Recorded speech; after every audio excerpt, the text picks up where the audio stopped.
बिस्मिल्लाहिर्रहमानिर्रहीम। इस्लाम एक मुकम्मल ज़ाब्ता हयात है जिसमें क़यामत के रोज़ तक कोई भी ऐसी चीज़ मौजूद नहीं है कि जिसका कोई ना कोई ज़ाब्ता और मंशूर मौजूद ना हो। नमाज, रोज़ा, हज, ज़कात, कोई भी काम, चाहे वाजिबात, मुस्तहब, जितने भी इंसान की ज़िंदगी के उमूर हैं, उन सब के आदाब, उनके सलीके और उनकी रविश इस्लाम ने बयान की है। बेशक। और मासूमीन अलैहिस्सलाम ने जहाँ नमाज के आदाब बताए हैं, जहाँ एक रोज़ादार इंसान के आदाब बताए हैं, वहाँ आज़ादार के आदाब भी बताए हैं। माशाअल्लाह कि एक आज़ादार को कैसा होना चाहिए, तहज़ीब अज़ा क्या है। मैं एक मुख्तसर सी बात से आगाज़ करना चाहूँगा। अगर हम माशरे के अंदर एहतिजाज करने के लिए निकलते हैं, रोड पे एहतिजाज कर रहे हैं, मिसाल दूं और हज़ारों चीज़ें हो सकती हैं, फ़कत समझाने के लिए एक मिसाल ले रहा हूँ। हम ये एहतिजाज कर रहे हैं कि माशरे के अंदर सिगरेट नोशी वो नौजवानों की ज़िंदगियों को तबाह कर रही है, और हम सिगरेट नोशी के ख़िलाफ़ एहतिजाज कर रहे हैं कि इसको बंद किया जाए, इसको रोका जाए, ताकि आने वाली नस्लों को इस चीज़ से महफूज रख सकें। आप अंदाज़ा लगाएं, अगर उसी रैली के अंदर सफ़े अव्वल में खड़े अफराद या उसमें कोई शख्स मौजूद हो जो एहतिजाज तो ये कर रहा है कि सिगरेट नोशी नहीं होनी चाहिए, लेकिन वो ख़ुद सिगरेट लगा के बैठा हो। अब आप ख़ुद सोचें, एक बंदा ख़ुद सिगरेट लगा के वो पी रहा है और उसने प्ले कार्ड उठाया हुआ है कि सिगरेट नोशी ममनू है, कितना असर होगा उसका?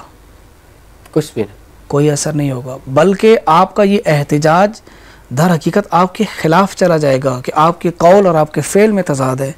ज़बानें और प्ले कार्ड कह रहे हैं कि ये काम नहीं होना चाहिए, लेकिन आप अमल से करके बता रहे हैं कि कोई हर्ज नहीं है। एक अज़ादार क्यों निकलता है रोड पे? एक मातमी, एक नुहा खान, एक अज़ादार, बहुत मकाम है। इंशाअल्लाह इस पर गुफ्तगू हम करेंगे कि अज़ादार मासूमीन की नज़र में क्या मकाम रखता है। बहुत बड़ा मकाम है अज़ादार का। ज़िम्मेदारी क्या है? ज़िम्मेदारी वही है कि जिस तरह आइम्मा ताहिरीन अपनी ज़िंदगियों में अपने आप को इमाम हुसैन का अज़ादार ज़ाहिर करते थे और जिस अंदाज़ से उन्होंने हमें सिखाया है, हमने उसी रविश पे चलना है। उसमें सादगी थी, उसमें मोहब्बत थी, उसमें खुलूस। अल्लाह। अब आप एक चीज़ में इजाफ़ा करना चाहता हूँ, यहाँ पर एक रुक कर एक रिवायत मैं बयान करना चाहता हूँ।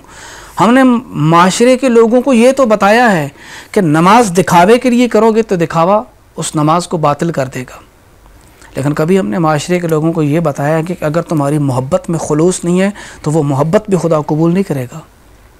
मासूम ने फरमाया कि मन अहब्बना लिल्लाहि नाफ़अहुल्लाहु ज़ालिका वलो काना असीरन फ़ी यदिद दिलम। अगर कोई हमसे मोहब्बत करता है और वो मोहब्बत भी अल्लाह के लिए करता है, लिल्लाह, इस लफ्ज़ पे गौर कीजिएगा। इमाम हुसैन से मोहब्बत लोगों को दिखाने के लिए नहीं है, इमाम हुसैन से मोहब्बत रज़ाए परवरदिगार के लिए।